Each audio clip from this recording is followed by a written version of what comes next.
Bienvenue à vous à Sahel Academy.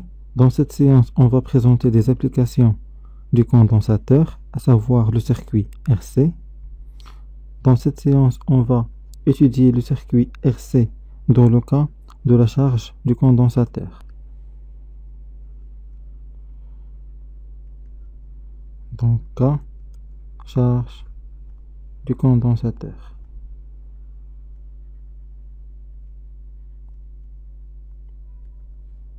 Donc, soit le circuit suivant, qui se compose d'un générateur de tension avec une force électromotrice E et d'une résistance et d'une capacité.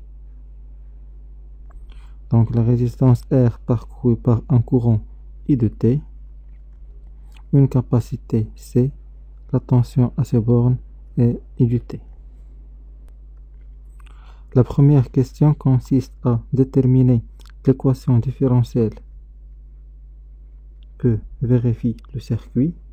Donc, équation différentielle.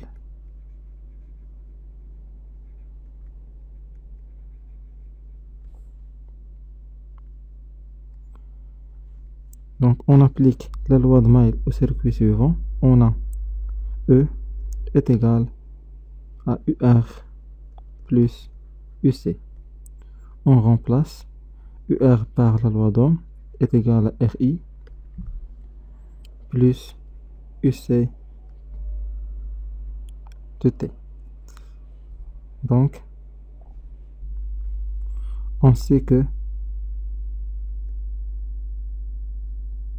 I de T est égal à D de Q divisé par dt est égal à C D de U divisé par dt. Donc, on remplace I de T dans la loi de Mail. On obtient E est égal à RC D de U divisé par dt plus U.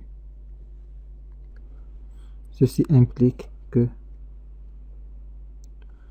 E est égal à taux D de U divisé par dt plus U, avec taux et la constante du temps est égale à RC.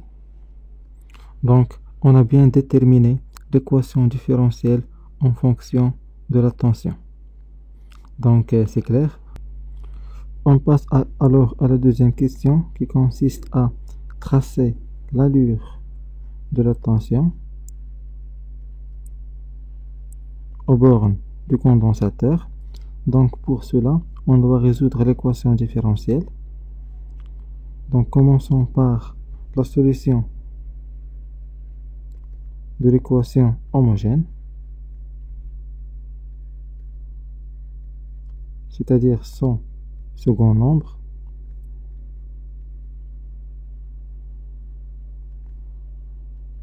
Donc, la solution est de la forme suivante.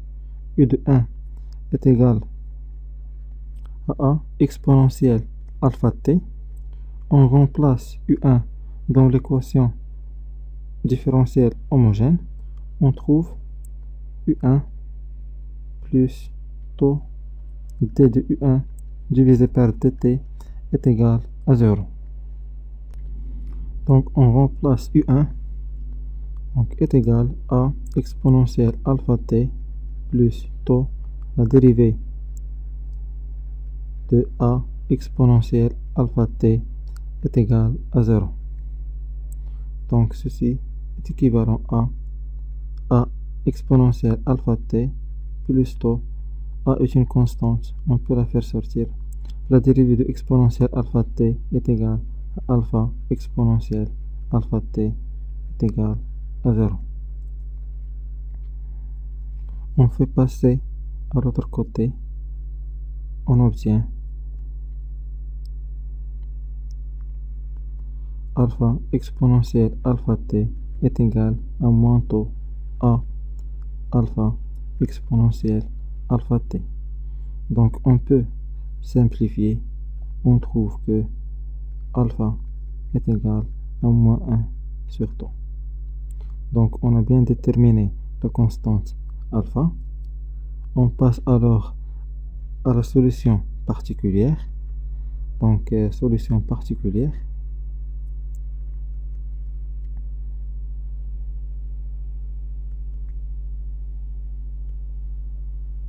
Donc on a le second nombre est une constante.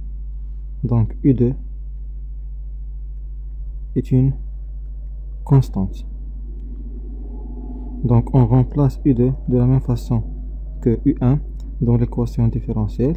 On trouve taux de t de U2 sur dt plus U2 est égal à E. Implique U2 est une constante, donc sa dérivée est nulle. On trouve que U2 est égal à E. Donc on a bien trouvé la solution particulière. On passe alors à la solution globale. Donc solution globale.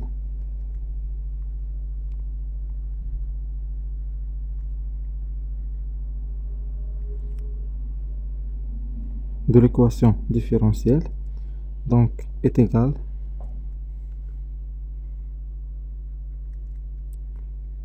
U de t est égal à U1 plus U2. Donc on remplace U1 et U2, donc U de t est égal à A exponentielle moins t sur tau plus E. Donc il reste à déterminer la constante A. Donc on utilise les conditions initiales à t égale à 0. On a le condensateur est initialement déchargé, donc U de t est égal à 0. Et on a à l'instant t0, on remplace dans l'équation différentielle, on trouve U de t est égal à A exponentielle de 0, c'est 1 plus E. Donc par identification, on trouve A plus E est égal à 0, implique que A est égal à moins E. Donc on remplace U de t est égal à moins E exponentielle moins t sur tau plus E. On peut factoriser par E, donc U de t est égal à E facteur de 1 moins exponentielle moins t sur tau. Donc on peut représenter la tension en fonction du temps de la manière suivante.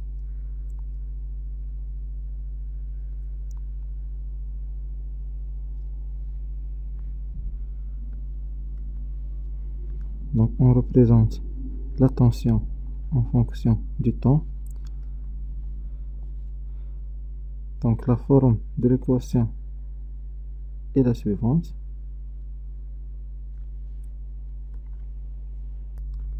Donc lorsque t est égal à 0,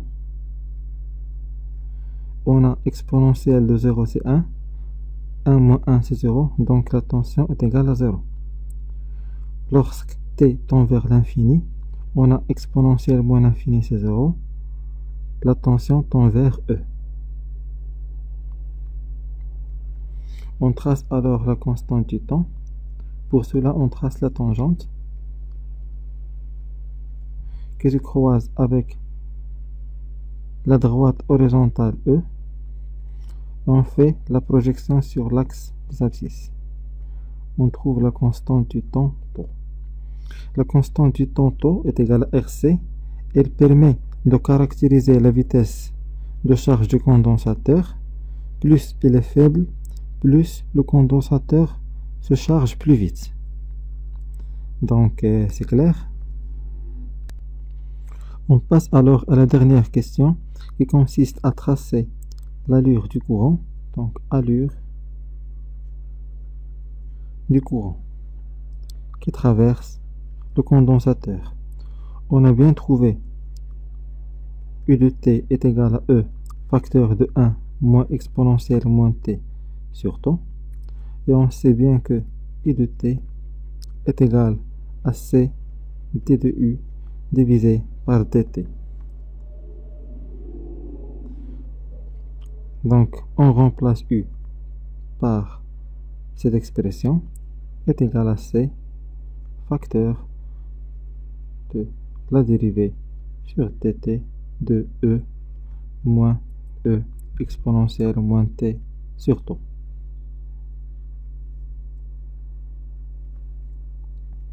Donc est égal à C. La dérivée de E est nulle. Il reste la dérivée de l'exponentielle est égale à E. La dérivée de l'exponentielle c'est moins 1t moins 1 sur τ. Donc E divisé par τ exponentielle moins t sur τ. Avec τ est égal à RC. On remplace. On simplifie C par C est égal à E divisé par R exponentielle moins t sur τ. Donc on a bien déterminé l'expression du courant I de t. On trace alors cette caractéristique.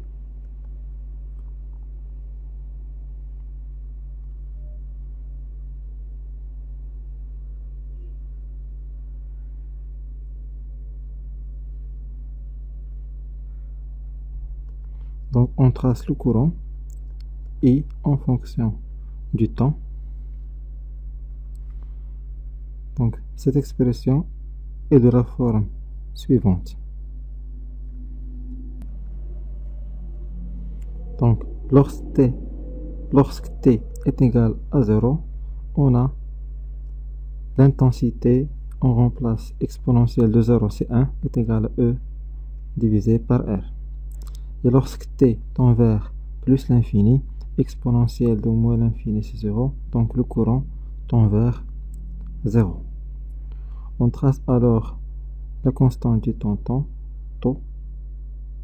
On dessine la tangente et on trouve la constante du temps τ. Donc c'est clair. Donc la séance prochaine, on va étudier le circuit RC dans le cas de la décharge du condensateur. Donc notre séance touche à sa fin. Merci pour votre attention et à la séance prochaine.